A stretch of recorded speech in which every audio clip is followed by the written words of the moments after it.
하십시다. 주님의 이름으로 사랑합니다. 말씀에 큰 은혜 받으십시다. 오늘 말씀을 통해서 하나님이 기뻐하시는 삶을 삽시다. 제목을 함께 은혜를 나누겠습니다.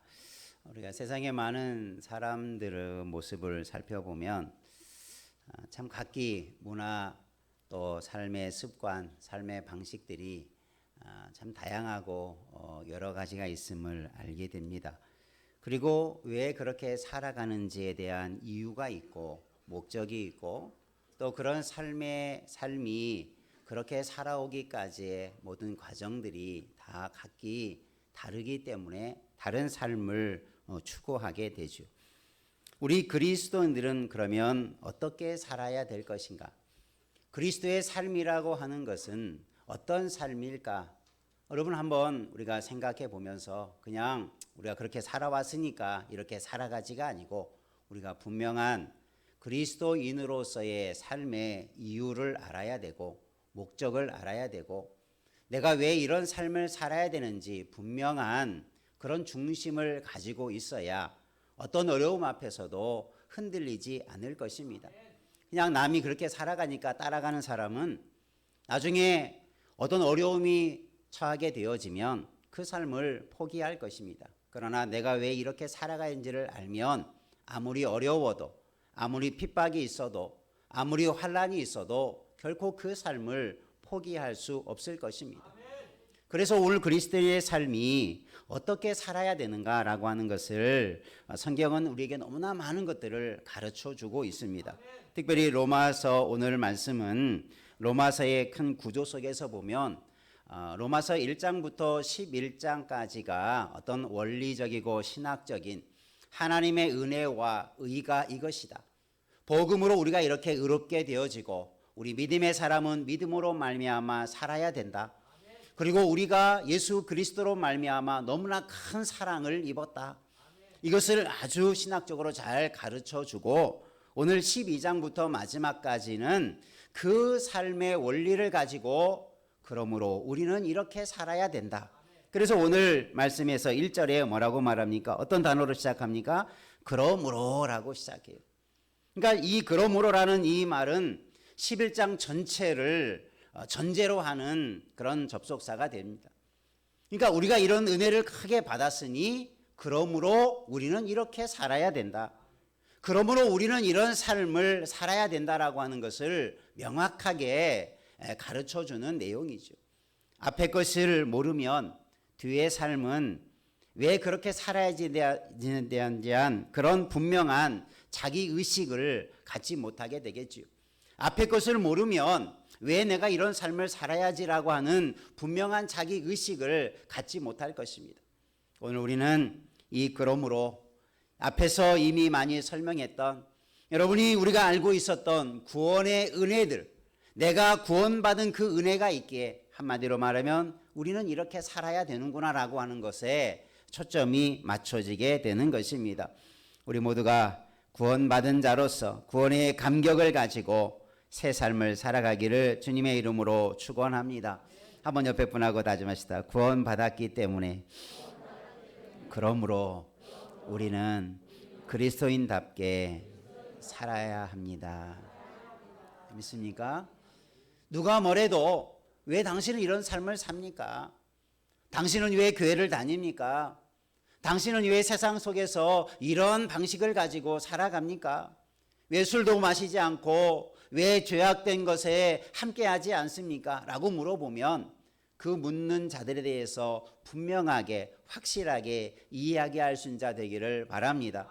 그것이 뭡니까? 주님이 나를 위해 죽으시고 내가 주를 믿음으로 주님이 내 모든 죄를 용서해 주시고 그래서 내가 구원받았기 때문에 그것이 세상 그 무엇과도 바꿀 수 없는 큰 은혜이요 사랑이기 때문에 나는 그 사랑을 받은 자이기 때문에 나는 이렇게 살아갈 수밖에 없습니다. 이렇게 고백하시기를 바랍니다. 그런 중심을 가지고 평생을 살아가시기를 바랍니다. 그것이 바로 우리가 하나님이 기뻐하시는 삶, 그리스도인의 삶이 되는 것입니다. 그래서 1절에 전제적으로 말하죠. 형제들아, 내가 하나님의 자비하심으로 권하는데 너희 몸을 하나님이 기뻐하시는 거룩한 산 제물로 드려라. 12장부터 마지막까지 삶의 원리를 한 가지로 하나로 축약해서 그러므로 우리의 삶은 이렇게 살아야 된다. 한마디로 말하면 뭡니까? 따라합시다. 하나님을 기쁘시게 하는 삶. 그것이 예수 믿는 사람, 그리스도인이 살아야 할 삶의 분명한 목표가 되고 이유가 되는 거예요. 여러분이 왜 삽니까? 여러분이 누군가가 물어본다면 나의 인생은, 나의 삶은 주님을 기뻐하게 하기 위해서 삽니다. 이렇게 고백할 수 있기를 바랍니다. 한번 옆에 분하고 다시다. 내가 사는 이유는 하나님을 기쁘시게 하는 것입니다. 믿습니까? 정말 그렇게 한번 살아가 보십시오.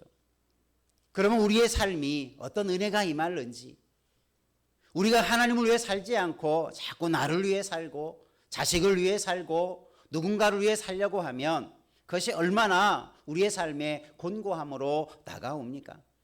오늘 사도 바울은 하나님의 사랑과 주님의 사랑에 대해서 길게 설명한 다음에 그러므로 우리는 하나님을 기쁘시게 하는 삶을 살아야 합니다. 이 삶이 어떻게 드러날지에 대해서를 또 오늘 설명해 주고 있습니다. 그러니까 하나님이 기뻐하시는 삶이 뭡니까? 너희가 하나님이 기뻐하시는 거룩한 산 제물로 드리라. 이것이 너희가 드려질 영적인 예배니라. 거룩한 산 제물이 되라. 거룩하다라는 것은 여러분 많이 들어서 알죠. 구별된 것, 죄와 멀어진 것. 그리고 구약에서 거룩한 제물은 하나님이 기뻐 받으시는 그 제사를 말하고 있지요. 그런데 우리가 그런 거룩한 산 제사가 되어져야 된다. 그렇게 드려지는 삶이 하나님이 기뻐하시는 삶이다. 그리고 그것을 한마디로 또 축약하면 그것이 바로 우리의 영적 예배다. 예배는 하나님을 섬기는 행위지요. 우리의 삶이 하나님이 기뻐하시는 영적인 예배가 되도록 우리의 삶을 그렇게 드려라. 그것이 바로 결론적인 12장부터 마지막까지 삶의 원리입니다. 그리고 나서 2절에서는 그 영적인 예배의 삶, 거룩하게 드려지는 우리의 거룩한 삶을 세 가지로 또한 설명해 줍니다. 그 세 가지의 내용을 함께 오늘 중심으로 살펴보겠습니다. 첫 번째 한번 따라하겠습니다. 이 세대를 본받지 말라. 우리가 세상에서 살아갈 때 그리스도인으로서의 삶의 이유와 목적이 하나님을 기쁘시게 하는 것이라면 우리가 어떠한 삶을 살아야 되느냐? 첫 번째가 세상을 본받지 말아라. 이 세대를 본받지 말라. 이것이 첫 번째 원리가 되는 거예요. 그러니까 하나님을 기쁘시게 하는 원리가 뭡니까? 세상을 본받지 않을 때 하나님은 기뻐하시는 거예요. 우리는 예수 그리스도를 본받아 살 때 하나님은 기뻐하시는 거예요. 그러니까 첫 번째로 하는 것이 뭡니까? 우리가 세상에 살아가지만, 이 시대 속에서 살아가지만 이것은 세상의 질서나 법을 본받지 말고 어기라는 말이 아니라 이 시대의 잘못된 것에 순응하지 말아라. 그런 의미예요. 따라가지 말아라. 잘못된 것이 있다면 멈춰서고 들어가지 말아라. 그런 의미죠. 우리가 세상을 살아갈 때 우리가 거부해야 되고 우리가 참여하지 말아야 할 일들이 너무나 많이 있죠. 우리 주변만 살펴보아도 얼마나 해서는 안 될 일들, 품어서는 안 될 마음들, 우리가 행동해서는 안 될 일들을 많은 사람들이 얼마나 그냥 행하고 있습니까? 조금만 누가 눈을 들어도 야, 세상이 이처럼 타락해져 가고 있구나, 악해져 가고 있구나, 사람들의 마음이 그런데 다 쏠려 있구나. 그런데 그들이 그렇게 행동하는 이유와 목적이 뭡니까? 자기 만족을 위해서, 자기 쾌락을 위해서, 때로는 자기의 성공을 위해서, 자신의 어떤 삶의 어떤 풍요로움을 위해서 그런 것들을, 잘못된 것을 알면서도 잘못된 것에 참여하고 그런 것을 본받아요. 제가 군대에 갔을 때 어느 분이 그런 이야기를 하시더라고요. 좀 비하적인 이야기겠지만 우리 한국의 많은 잘못된 문화들이 어디에서 비롯됐냐? 바로 군대에서 비롯됐다는 거예요. 그 한 일례로 뭐냐면 군대에 가면 될 것이 안 되고 안 될 것도 되는 문화가 있습니다. 그게 뭐냐면 뒤에서 돈을 주고 뒤에서 어떤 것을 작업을 해요. 뭐 지금이야 많이 좋아졌지만 예전에는 그죠, 권력 있는 사람이 자기 아들들을 군대 가지 못하게 하고 또 좋은 자리로 이동시켜 주고 뭐 그런 일들이, 대한민국의 남성들이 다 그 군대에 들어가게 되는데 그곳에서 좋은 것을 훈련받는 게 아니라 그런 사회 부조리들을 배워온다는 거예요. 뭐 다는 아니겠지요. 군대에 가는 그 젊은 학생들이, 젊은이들이 뭐 사회생활을 제대로 한 사람들이 얼마나 있습니까? 그런데 군대라는 사회 속에서 그런 부조리한 일들을 먼저 경험하는 거예요. 의로운 일들을, 사회의 의로운 일들, 사회의 바른 것들을 먼저 경험하는 게 아니라 잘못된 것을 먼저 경험하니, 그런 것을 배워서 사회로 나아가니 그렇게 살아간다는 거예요. 물론 그렇지 않은 분도 많이 있지만 그런 문화들이 한국의 사회를 병들어가게 만든다, 뭐 그런 이야기를 제가 들은 적이 있어요.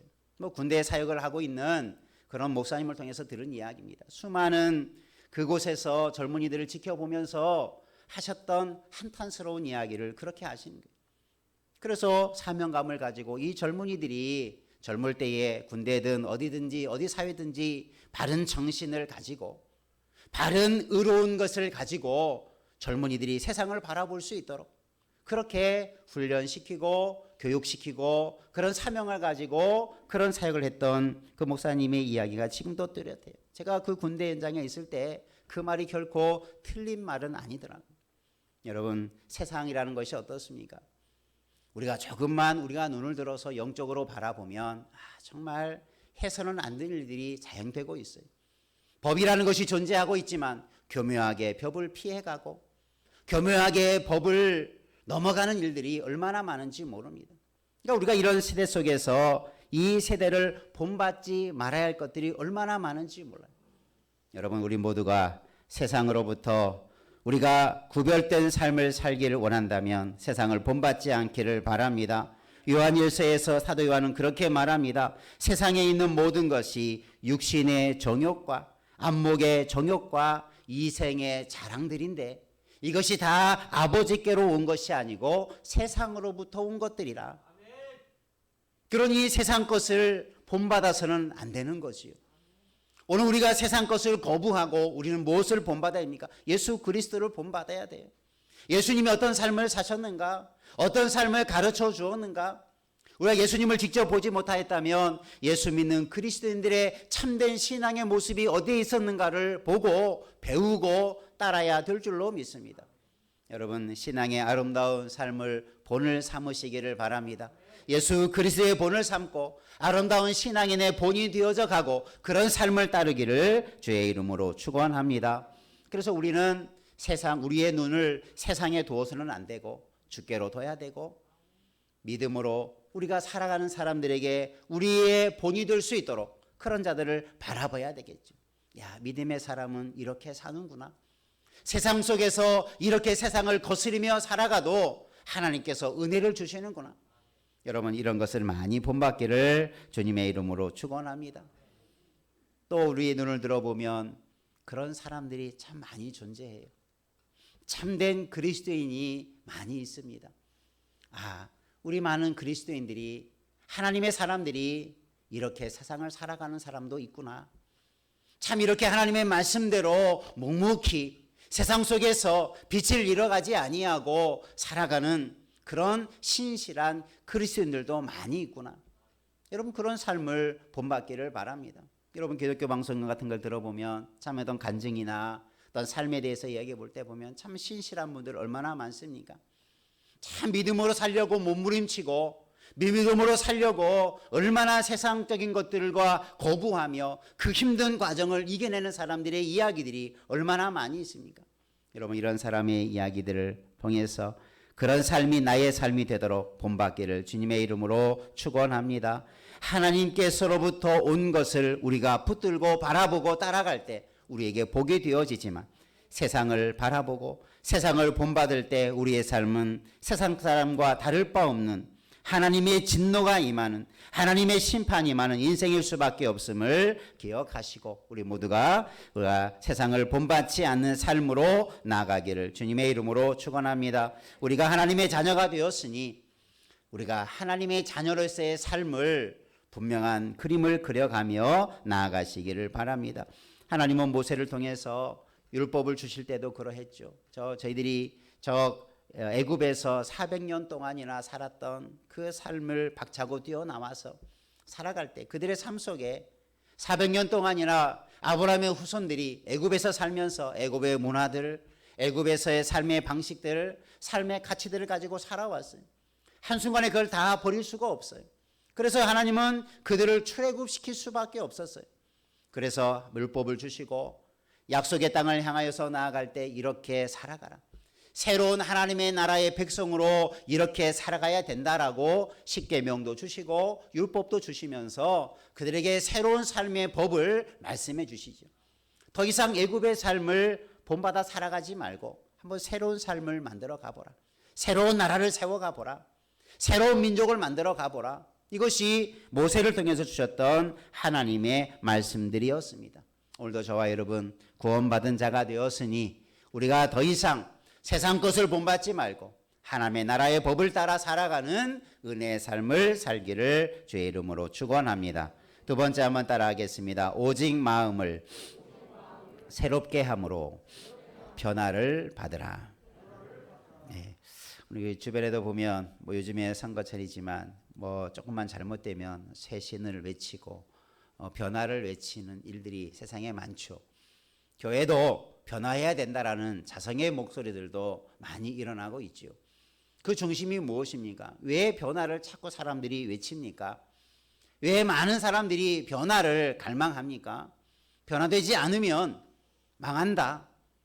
변화되지 않으면 죽는다.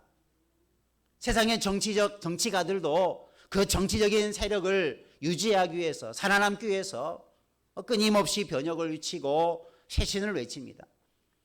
수많은 시대 속에서 그렇게 많은 사람들이 정치적으로 사회적으로 뭔가 변화를 외쳐왔지만 안타까운 것 중에 하나가 뭡니까?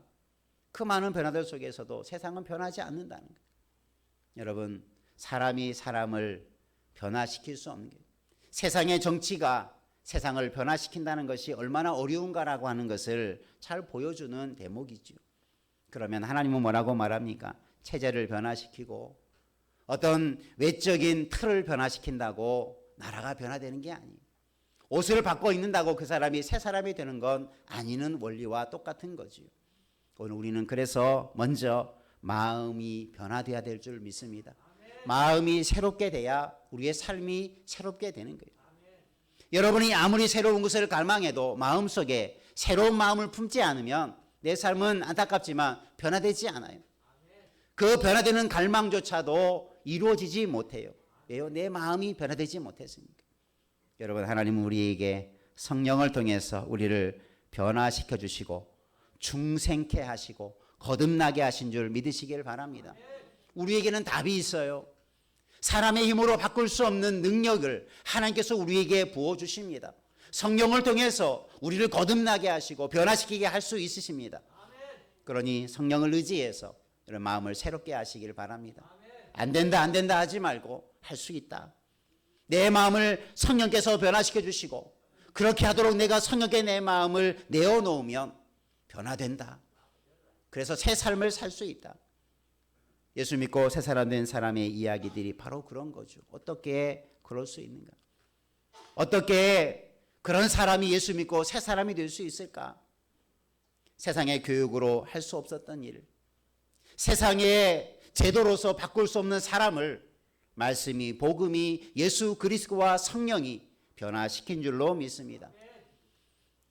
시중의 책에 보면 그 김효진 장로님이라고 교도소에서 오랫동안 사형수들을 이렇게 집행도 하고 했던 그런 교도관이 있습니다. 그분의 간증의 이야기를 들어보면 놀라운 역사가 교도소 안에서 일어나요. 그 흉악한 강도가, 그 흉악한 살인범이 세상의 법으로도 교정할 수 없어서 이 사람은 죽여야 된다라고 사형을 선고받은 그 사형수가 예수님을 믿고 목사가 되고 새 사람이 되어져서 새 삶을 살게 된 이야기 간증이 그 삶의 중심에서 경험했던 그 장로님의 이야기의 간증 속에서 아주 생생하게 기록한 것을 읽어본 적이 있어요. 여러분, 이것이 어떤 한 사람의 이야기만 아니고 어떤 흉악한 한 사람만의 이야기가 아니고 그런 사람도 말씀을 들으면 복음을 들으면 예수를 믿으면 변화될 수 있는데 오늘 우리들도 능히 다 변화될 수 있게 된다는 것을 믿으시기를 바랍니다. 그러니까 여러분의 마음에 늘 새로운 마음을 품으시기를 바랍니다. 주님이 주시는 마음, 주님이 주시는 그 생명의 말씀 속에서 복음 속에서 여러분의 마음을 바꿔가기를 주의 이름으로 축원합니다.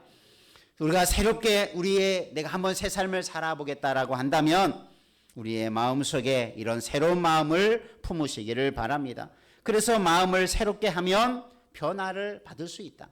그래서 마음을 먼저 새롭게 해서 변화를 받으라. 오늘 말씀에서 그렇게 말씀하고 있어요. 우리의 삶의 변화, 그리스도인으로서의 바른 삶의 표대를 향하여서 나아갈 수 있도록 여러분의 마음들을 새롭게 하시기를 주의 이름으로 축원합니다. 하나님께서 여러분의 마음을 성령을 통해서 감동하실 것입니다. 이렇게 살면 안 되지. 내가 이것을 고쳐야 되지. 내가 이렇게 한번 살아봐야 되지. 여러분, 이 마음을 주실 때 그 마음을 붙들고 새롭게 나아가시기를 바랍니다. 옛 사람의 마음을 이겨내시기를 바랍니다. 그럴 때 우리는 새 사람이 되는 거예요. 한 걸음 한 걸음 그 인도하심을 따라갈 때 우리 안에 쓴뿌리가 다 제하여져 가고 거룩한 열매가 맺어가는 역사 있게 될 줄로 믿습니다. 그러니까 우리의 중심이 우리의 마음인데 우리의 마음은 인격의 중심인데 내 마음이 변하더니 행동이 변화되죠. 그렇게 살라고 하지 않아도 그렇게 살아가는 거예요. 우리의 마음을 아름답게 가꾸어 가기를 바랍니다. 자녀들도 마찬가지입니다. 저들의 마음에 새로운 마음을 심어주면 못된 행동 하라고 해도 하지 않아요. 자꾸 행동이 잘못됐다고 다그치고 꾸짖고 책망하지 말고 그 마음이 새로워지도록 기도해 주시고 그 마음 속에 말씀을 심어준다면 우리의 가족들의 마음 속에 성령의 말씀을 심어준다면 분명히 변화되게 될 줄로 믿습니다. 내가 변화시키려고 하지 말고 성령께 맡기시기를 바랍니다. 하나님의 말씀에 의탁하시기를 바랍니다. 그럴 때 변화되는 것, 열매가 반드시 있게 될 줄로 믿습니다. 이것이 우리가 추구해야 될 그리스도인들이 늘 염두에 두고 살아가야 할 삶의 새로운 삶의 분명한 원리가 되는 거예요. 첫 번째가 세상을 본받지 말라는 것이었다면 두 번째는 우리의 마음을 한번 새롭게 해보자. 여러분 날마다 새로운 마음을 품으면 여러분의 마음인 삶이 날마다 새로워져 가게 될 줄로 믿습니다. 마음이 계속 그 상태에 머물러 있으니 내 삶에 변화가 없고 내 삶의 새로운 모습이 새로운 인생이 아름다운 인생이 펼쳐지지 않는 것이죠. 우리의 마음을 한번 새롭게 바꿔 가시기를 바랍니다. 그럴 때 놀라운 새로운 새 삶의 열매들을 맛보게 될 줄로 믿습니다.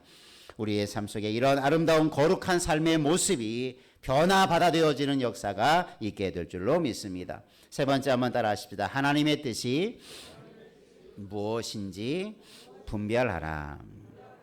우리가 그리스도인이 추구하는 가장 최고의 선은 목적은 바로 하나님의 뜻이죠. 예수 믿는 사람이 하나님의 뜻을 거스르려 한다고 하는 사람은 많지 않을 것입니다.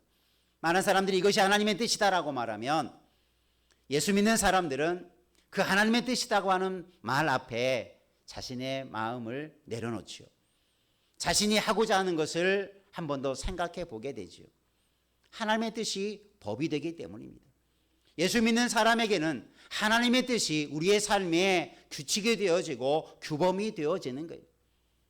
그런데 세상의 법은 알면서도 지키려고 하고 그러면서도 우리가 하나님의 법에 대해서 하나님의 뜻에 대해서는 주의하지 않으면 어떻게 되겠습니까? 법을 어기는 자가 되죠. 죄를 짓는 자가 되는 거예요. 그래서 예수 믿는 사람들은 하나님을 기쁘시게 하는 세 번째 원리를 가르쳐 주는데 그게 뭐냐? 하나님의 뜻이 무엇인가를 잘 분별해내라.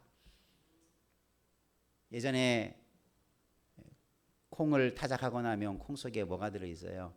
뭐 돌멩이도 들어있고, 그죠? 가라지도 있고, 뭐 여러 가지 막 들어있잖아요. 그러면 어머니들이 콩을 고를 때 하나하나 구별해내죠. 그래서 돌멩이나 먹지 못할 것은 다 제하고 알맹이만 골라내죠. 구별한다는 게 뭡니까? 막 섞여 있어요. 무엇이 무엇인지 잘 모를 때 자세히 주의해서 살펴보면 이것은 하나님의 뜻이구나. 이것은 하나님의 뜻이 아니구나. 이게 분별할 수 있는 그런 지혜와 능력을 갖게 되지요. 여러분, 하나님의 뜻을 구별하려고 여러분 힘써 가시길 바랍니다. 가만히 있는데 하나님의 뜻이 딱 드러나는 게 아니에요. 여러분이 하나님의 뜻을 찾으려고 하고 과연 하나님의 뜻이 어디에 있을까를 구하려고 몸부림칠 때 순간 하나님께서 우리에게 그런 지혜들을 하나하나 주셔서 이제는 온갖 세상의 역경들 속에서도 어렵지 않게 하나님의 뜻을 분별해낼 수 있는 그런 지혜자가 돼요. 그런 사람을 향해서 분별력이 있다. 영적인 분별력이 있다라고 그렇게 말할 수 있죠. 여러분, 하나님을 기쁘시게 한다면 우리가 놓치지 말아야 할 아주 중요한 원리가 하나님의 뜻을 분별하는 거예요. 여러분에게 이런 능력이 있기를 주의 이름으로 축원합니다. 세상에 천 개를 분별할 줄 알면서도 하나님이 하신 일을 분별치 못하느냐라고 예수님께서 제자들을 책망하셨죠. 여러분, 세상에 되어지는 것을 보면 어떻게 되겠다. 세상이 어떻게 돌아가고 있구나. 내가 그러면 세상에서 어떻게 처세해야 되겠구나. 뭐 이런 삶을 살아가는 사람이 많으면서도 우리가 영적인 분별력이 없어서 지금 하나님이 하시는 세상의 영적인 일들 속에서 우리가 그런 분별력을 가지고 하나님의 뜻을 잘 붙들기를 주님의 이름으로 축원합니다. 그것이 바로 지혜의 모습이죠. 그러면 하나님의 뜻은 말씀을 통해서 우리에게 알게 하시고 배우게 하시고 깨닫게 하십니다. 이것이 하나님의 뜻이구나. 하나님의 말씀에 기록된 많은 내용들 속에 내가 이렇게 살아가야 되라고 말씀하고 있구나. 보아와 같은 말씀이 말씀 속에 담겨져 있어요. 뭐 신비한 것을 구하지 말고 말씀을 그래서 많이 읽고 많이 묵상하면 그곳에서 지혜를 얻을 것입니다. 명철을 얻을 것입니다. 그래서 잠언의 지혜, 잠언서에서 보면 지혜자가 자식들에게, 자녀들에게, 사람들에게 그런 지혜를 구해서 그런 명철을 얻으라고, 그런 분별력을 얻으라고 계속해서 강조하고 있지 않습니까? 여러분, 이런 지혜를 얻으셔서 하나님의 뜻이 무엇인가를 늘 분별해서 그리스도인의 삶을 살아가고 하나님을 기쁘시게 하는 자 다 되기를 주님의 이름으로 축원합니다. 우리가 왜 이런 삶을 살아야 되는지, 이 세 가지의 원리를 가지고 나아가면 하나님은 우리의 그런 삶의 방식을 통해서 기뻐하실 것입니다. 하나님을 기쁘시게 할 수 있어요. 여러분, 이 세 가지를 꼭 기억하시고 이 세 가지의 원리를 따라 살아가면 우리가 결코 죄악에 빠지지 않을 것입니다. 우리의 삶이 넘어지지 않을 것입니다. 한번 따라 하십시다. 이 세대를 본받지 마십시다. 마음을 새롭게 함으로 변화를 받읍시다. 하나님의 뜻이 무엇인지 분별하십시다. 여러분, 이 세 가지의 것을 여러분 꼭 기억하십시오. 사도 바울은 로마 교회를 향하여서 그렇게 권면합니다. 하나님이 기쁘시게 하는 것, 많은 사람들이 하나님을 기쁘시게 하는 것을 다 원하죠. 하나님이 기쁘시게 하는 것을 다 바라고 있는데 어떻게 하는 것인지에 대한 원리를 모르니 자칫 그 열매를 얻지 못한다는 거죠.